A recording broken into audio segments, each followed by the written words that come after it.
Thank you so much. Good afternoon, everyone. First of all, I'd like to thank IAS for giving us this opportunity. I'd like to just give a very small disclaimer.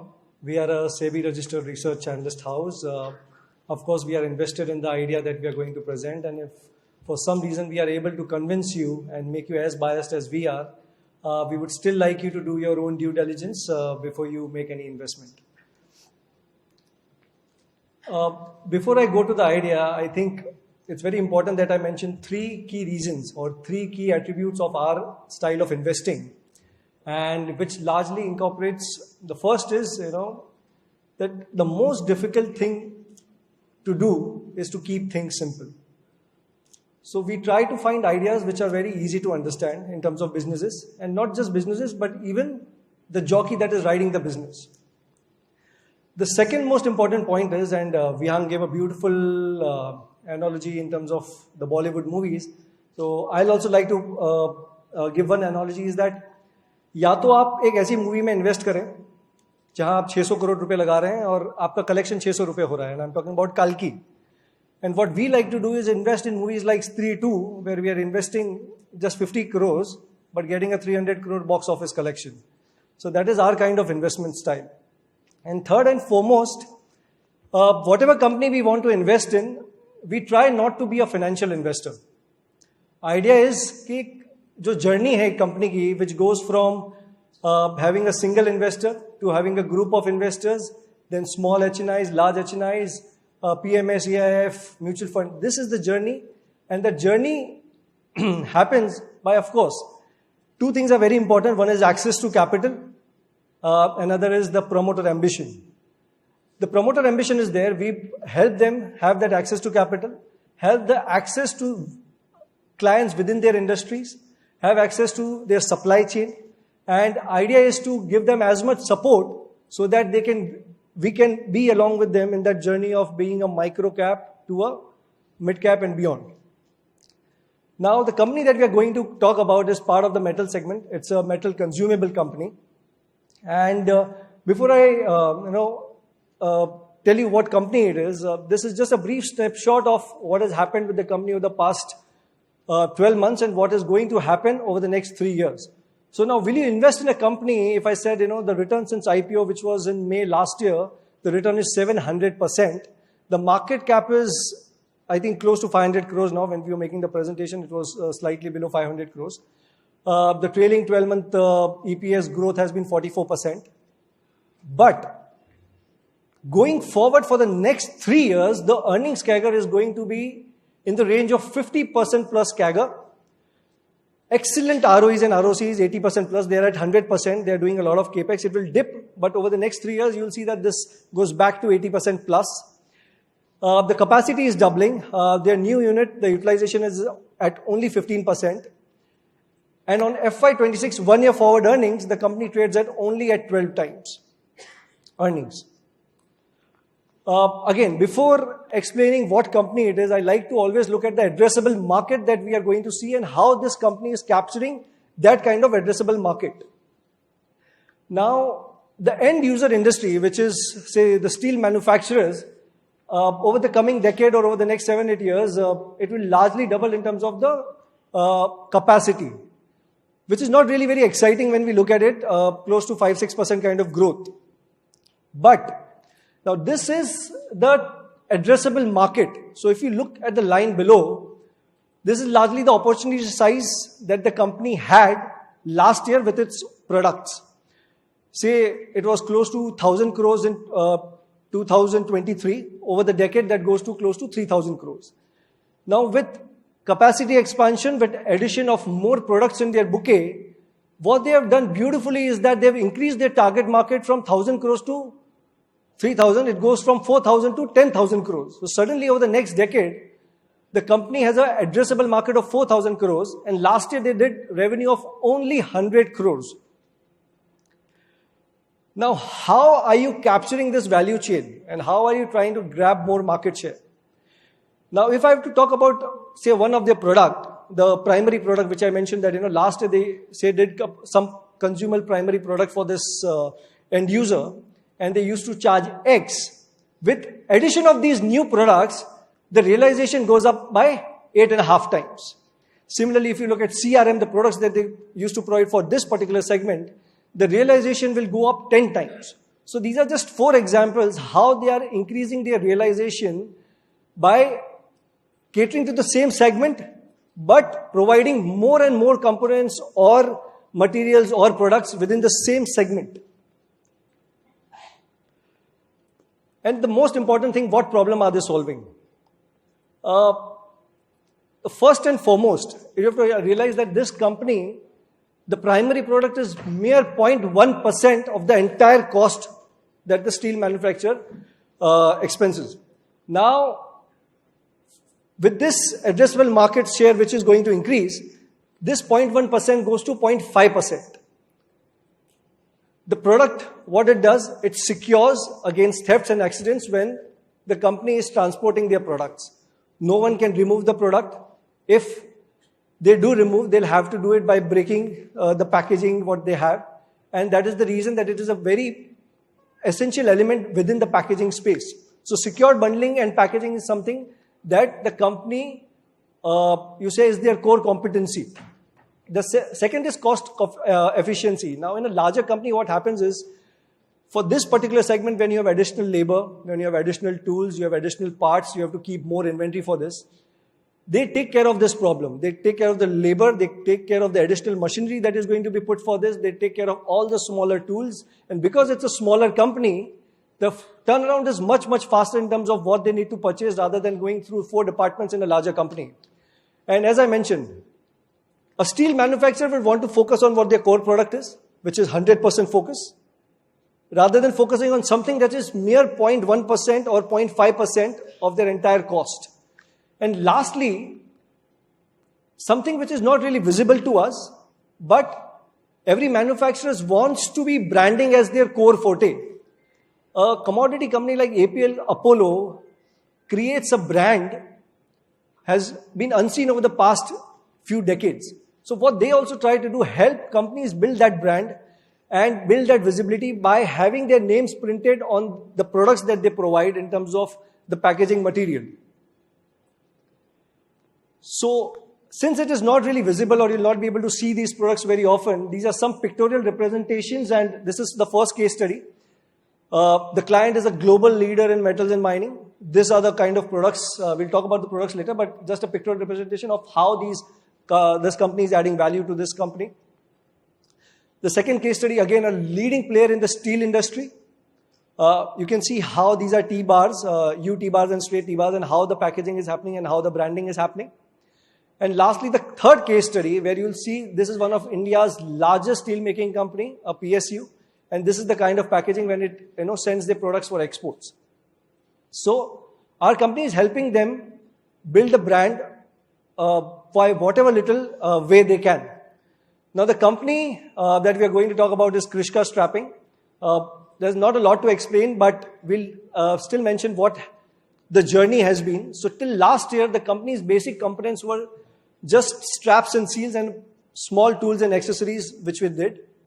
Now, starting this year, this is the product bouquet that they've already introduced at a lot of their client sites. And by adding this, which I mentioned, the target addressable market goes from 0.1% to 0.5%. And going forward, they're also entering a specialty steel division. 35% of the capacity goes in-house. These are really high stress-taking components that they are going to manufacture. But 35% will be for captive use. Balance, there's a huge market for it with much better margins, which they are going to cater. So this is largely the journey of Krishca Strapping. They were a mere steel strapping company. Now this is the value migration that they'll be doing for themselves, from primary packaging to packaging contracts to automatic packaging lines, and in the end, the specialty steel division. Now, to understand how this product is used and where this is used, so if you look at this image, now, if you look at the ID and the OD, these are the products which are very important that keeps the product together. The company doesn't manufacture it, but the raw material is provided by the OEM, and the company then helps them build this. then there's a lot of layers right from the slide covering sheet or the paper core or the stretch films and VCI films where the company's primary focus is. So these are the components that the company keeps adding. And it's not that the company manufactures them. It outsources, I think, say if there are 6 more additions to their product portfolio, they outsource 4 of them. But when that one particular product reaches a critical mass, say close to 4 to 5 crores kind of value, the idea is to backward integrate and then manufacture it themselves. And for a capex of 40-50 lakhs, they can easily do that. This is another example how a product is packaged, say something that needs to be transported or exported. So again, you will see the protective ring, and then there's the steel strap, there's the seal, and there'll be the hard paper laminate VCI, which helps to control the moisture, because if there's moisture, the product, there are various issues that will come with the product. So these are the added products that the company is adding to its basket. Now, in the end, what we believe is that while the company moves up the value chain from strapping to packing solutions, and we are already seeing it that they are taking higher wallet share and higher margins from the same client. The new client addition has happened, so there were a lot of, so as we said, when we invest in a company, it is not just a financial investor. When they raised 69 crores recently, the largest investors within the company were their core clients, whether it was APL Apollo, Shyam Metallics, Real Group, Bajrang Group, Rama Group. These are really large enterprises with 500, 400 crores kind of annual PAT. These became investors within the company. They are also guiding the company, and they already have started getting orders from these companies. So from 100 crore revenue size, suddenly, without doing much, even if they just cater to the primary product, they have doubled their revenue from the new investors itself. The order book, which stood at 15 crores, with the addition of these investors, who are also their clients, this could actually go up to 65-80 crores over the period of 12 months. And the beauty is that it is an oligopolistic market. Globally, there are 4 to 5 players. There are a lot of unorganized players, but the largest issue is that they used scrap. They slit a coil. They'll use that as a strap. And we've seen issues with these companies where thefts have happened, or, with weight, those have these easily break. And right now they're catering to, say, a few select clients. Over the next 6 to 12 months, they will be reaching out to a lot of clients within India. And the largest piece will come from, which will be equivalent to what the India business is, their Middle East expansion. And I think we believe, as I said, keeping things simple, the promoter itself and the team, that the lateral hires that have happened, extremely strong team, and we believe that the team is very, very capable in terms of taking the journey from 100 to 1,000 crores over the next 7 years. So again, it's the same graph from steel strapping to seals, how adding these products is taking the addressable market higher. Now, when I spoke about the per ton economics, this is just number-wise, that how, if you look at the average, it is the primary products were 0.1%. Slowly they migrate and, they add another 0.4%. So the total will be 0.5% of the entire cost that they'll they take care of. And these are the various products. So say for a cold coated coil, which would, if you just supply straps and seals, which is the primary product, cost 65 rupees per ton, by adding the entire packaging piece or the packaging contract, suddenly you are charging 600 rupees per ton. Same goes for something like a CRM where you're charging, say, 45 rupees per ton. By providing the entire packaging solution, you are actually extracting 450 rupees from the same client. And this is the per ton economics that will play out over the next few years.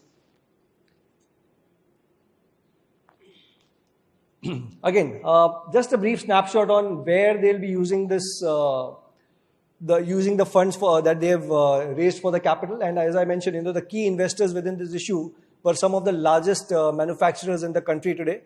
And these guys are expanding very aggressively over the next 2-3 years, and all their capex plans have been pretty detailed.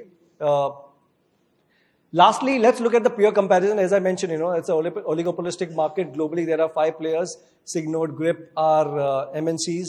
Tata Steel has their own division, but still they are just catering to a fraction of requirement what they actually have.